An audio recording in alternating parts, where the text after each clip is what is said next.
It began with a whisper over holy ground, a quarrel between priests, a flicker of incense in a distant church, and from that ember, a fire would rage across Europe, consuming over 600,000 lives.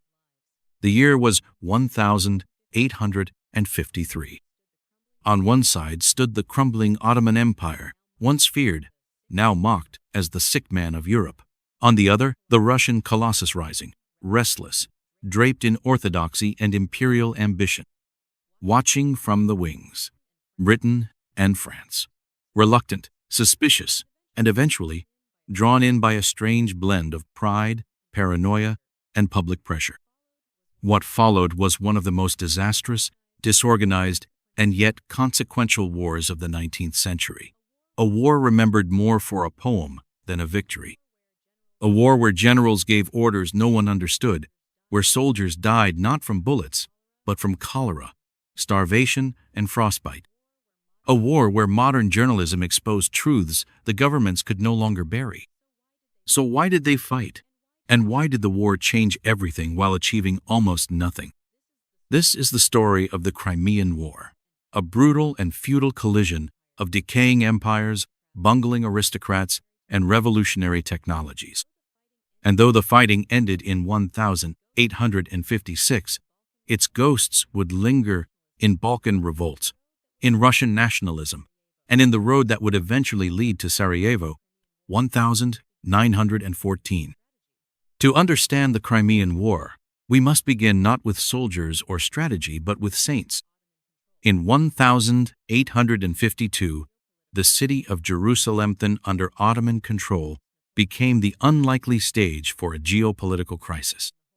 The French, under the ambitious Napoleon III, demanded new privileges for Catholic clergy in the Holy Land. They wanted control over key Christian site churches, shrines, the Church of the Nativity. It was not about theology.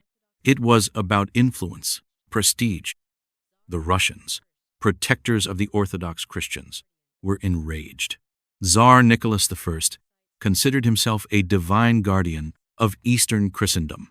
To cede holy sites to Catholic France was an insult to his faith and his throne. Caught in the middle, the Ottoman Sultan Abdulmajid I wavered. First, he sided with Russia, then with France. Each decree he issued pleased one power and infuriated the other. But make no mistake, religion was the pretext, not the cause. The real conflict was imperial.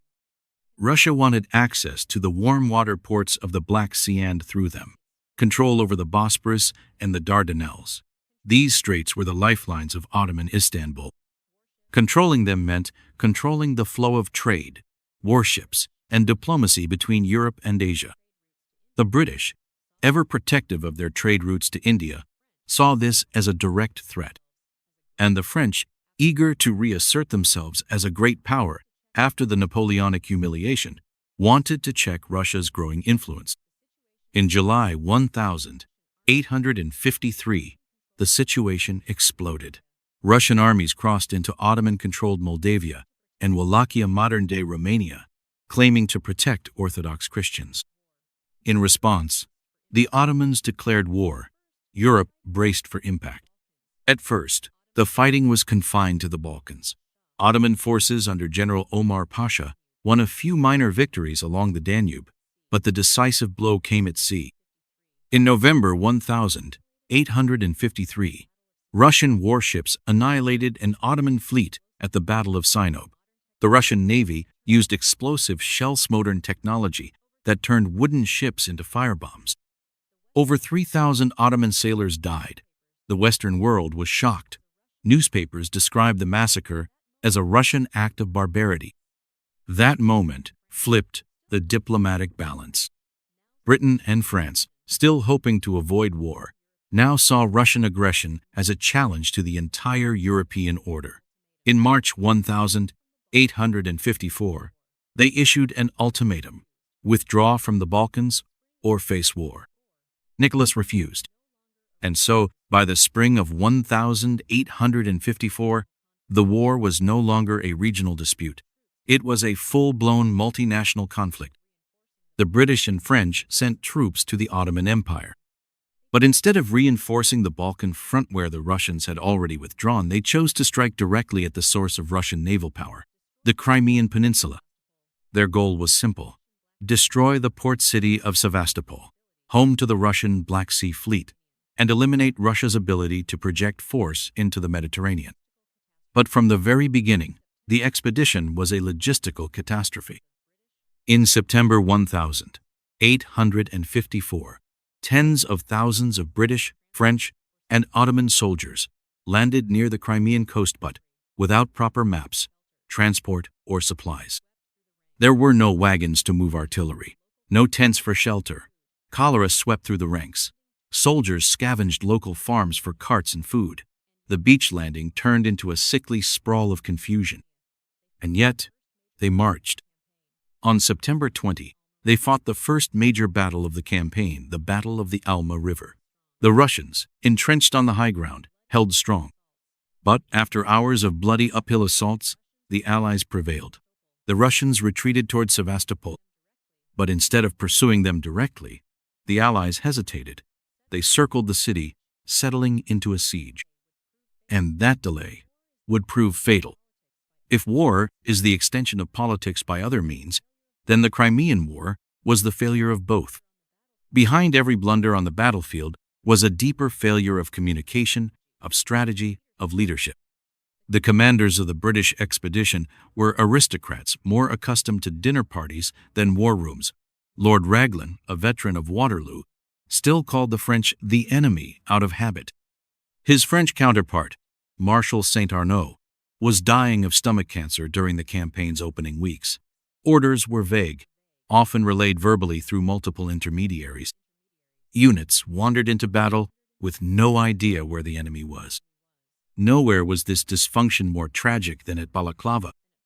In October 1854, Russian forces launched a bold attack on the British supply base at Balaklava.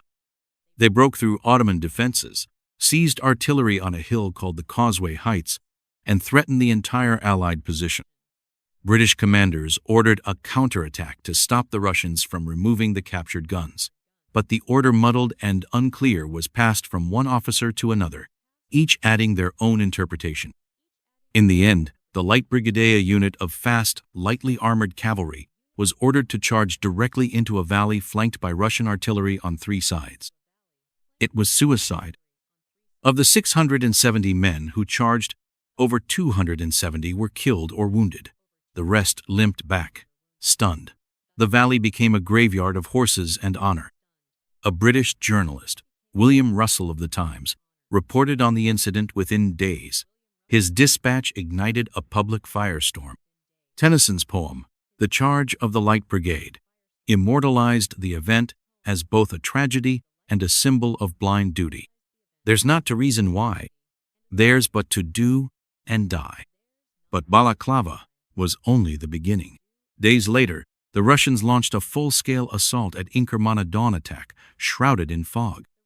Despite being heavily outnumbered, British and French troops held the line in what came to be known as the Soldiers' Battle, because confusion was so complete that officers lost control, and small units had to fight on their own initiative. By the end of the day, the Russians had lost 11,000 men. But the price was steep.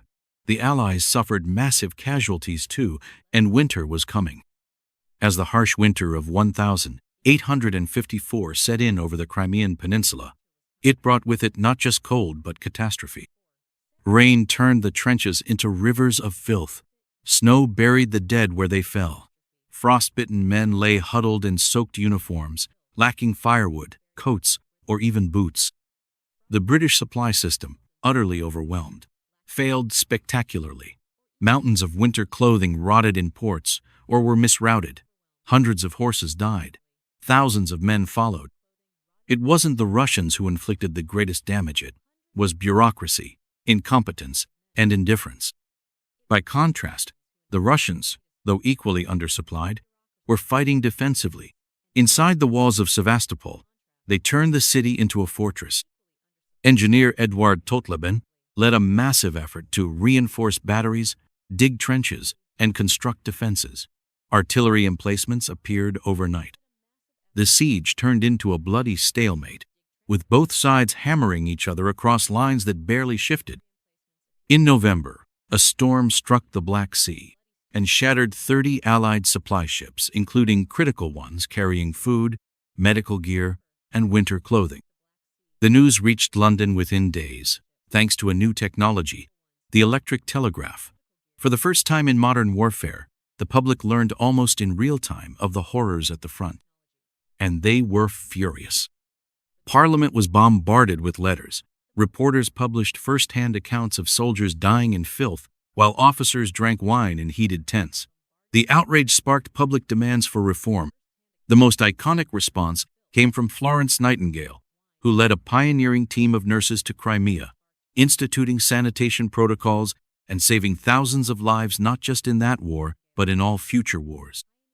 But if 1854 was the year of confusion, 1855 was the year of death.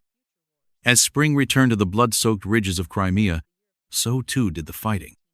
In March, the British completed the Grand Crimean Central Railway, one of the first war railways in history, allowing them to move supplies and artillery directly to the siege lines. Sevastopol was pounded day and night. Huge coastal guns, naval batteries, and land artillery turned the city into rubble. Yet the Russians held on. Reinforcements came from unlikely quarters.